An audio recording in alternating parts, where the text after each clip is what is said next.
Welcome back to my channel at The Movie Optimist, everybody. Tonight I just got done watching the newest film, Companion.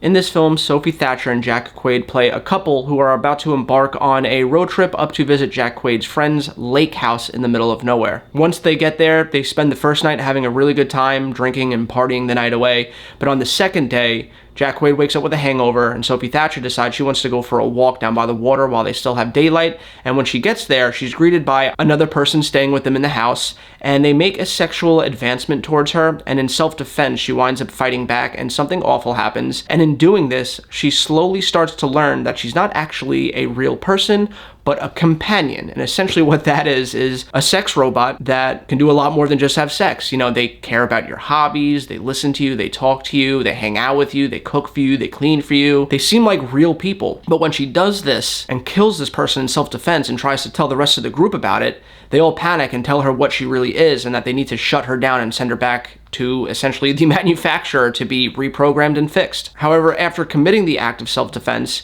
she slowly starts to become sentient and realize her whole life has just been a lie. All of her memories are just programming and she's not who she thought she was, and she wants to be free. She wants to be her own person and stop being just somebody there to cater to other people. However, she can't be free because, well, her boyfriend and her boyfriend's friends and the police are all trying to catch her and shut her down, so she has to try and figure out how to get away from them and start a new life. That's essentially the gist of this film, where we are following Sophie Thatcher's character. She is the main character here, and this movie, first and foremost, does a really good job at blending two genres that you don't normally see together, and that's thriller and comedy. I've seen some people say that this is a horror comedy. It's not. There's nothing horror about this film. There's no jump scares. It's just really violent. There's some really over-the-top hyper violence in this, but outside of that, there's nothing really creepy about it. There is some thrilling moments where she's trying to evade people and, you know, save her own life, but yeah, I wouldn't classify this as a horror, so don't let that deter you if you're not a fan of horror films. This is very much more so in line with something like Get Out in terms of like the horror realm. And like I said, comedy. This movie, when it's acting like a romantic comedy for the first 45 minutes of the film, it's really funny. Jack Quaid is a really funny,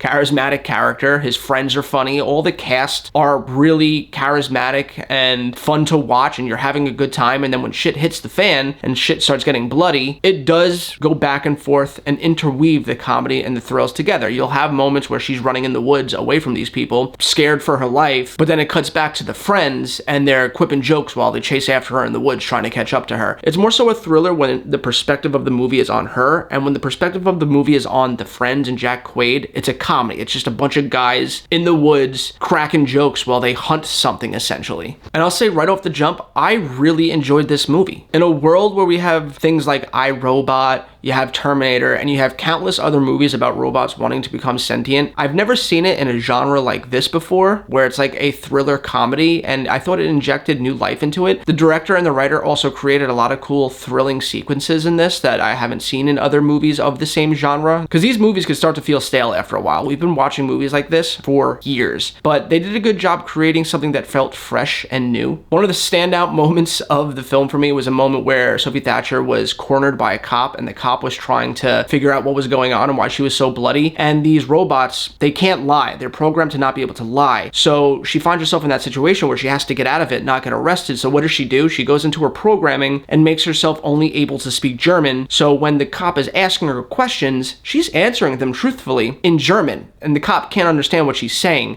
And there's a lot of moments like that like she finds herself in, and she has to problem solve her way out of it. And I thought that those moments were the highlight of this film, because it was something new and refreshing that you haven't seen in any of the other ones. And even though Jack Quaid's character is trying to catch up to her and kill her, and you don't want that to happen, you still really like his character and his friends. They're all really likable, charismatic people that I could definitely see myself wanting to be friends with. They seem like a good time. But at the end of the day, this movie really rests on Sophie Thatcher's character, and she did wonderful here. I don't know if I've seen her in anything else. She looks familiar, but I should have checked the IMDb before doing this review. But she did a great job. She had a lot asked of her in this movie. She had a lot riding on her shoulders. She had to go from this really puppy dog, sappy, romantic in the beginning of this film, where she was head over heels in love with Jack Quaid's character, to on the run survivalist, afraid for her life, to vengeful sentient robot by the end of it, I was just really impressed because it's a lot of different arcs she had to go through. And again, I'm not familiar with her, so I didn't realize that she had the chops to pull that off going into this movie. And she did. I can't wait to see what she's in next. I also really like Jack Quaid as an actor. I mean, I love him in The Boys. I'm excited for his Novocaine film. He was great in Oppenheimer, and I'm really glad that we're getting to see him in a lot more outside of just supporting casts and comedies. So yeah, the comedy, it really worked for me. I was laughing a lot. When this movie gets violent, it's really satisfying. I thought that all of the cast were great. I had a fun time watching them all. I thought the payoff at the end of this movie was really good. I loved the problem solving in it. Overall, it's just a really fun, entertaining, thrilling comedy about a sex bot that becomes sentient and wants to be free. Now, this movie isn't perfect. It does have some issues. There are some plot twists at the very end of this film that I thought were a little forced. There's some foreshadowing that I picked up on in the beginning of the film with a way that a character dies at the end of it that I thought they foreshadowed a little too hard. And I thought this movie was going to end like 3 separate times. Like, it seems like it ends and then it goes on, and then it seems like it ends and then it goes on. And I thought it overstayed its welcome just a little too much. Even though the last true ending was the best one, I was still satisfied long before it. Honestly, the second time I thought it was going to end kind of just felt like the director was like, I want a bigger body count, so let's bring in more people to die before we present the real ending. Because it was kind of like come and gone. It happened really fast. But yeah, that being said, I'm going to give this movie an 8. I love going into a movie not knowing what to expect and walking out absolutely loving it. Oftentimes I find that if you walk into a theater with your expectations in the middle, you tend to walk out more pleased than not. Especially with lower budget horror movies like this, you never really know what you're going to get. I've seen some terrible movies that had the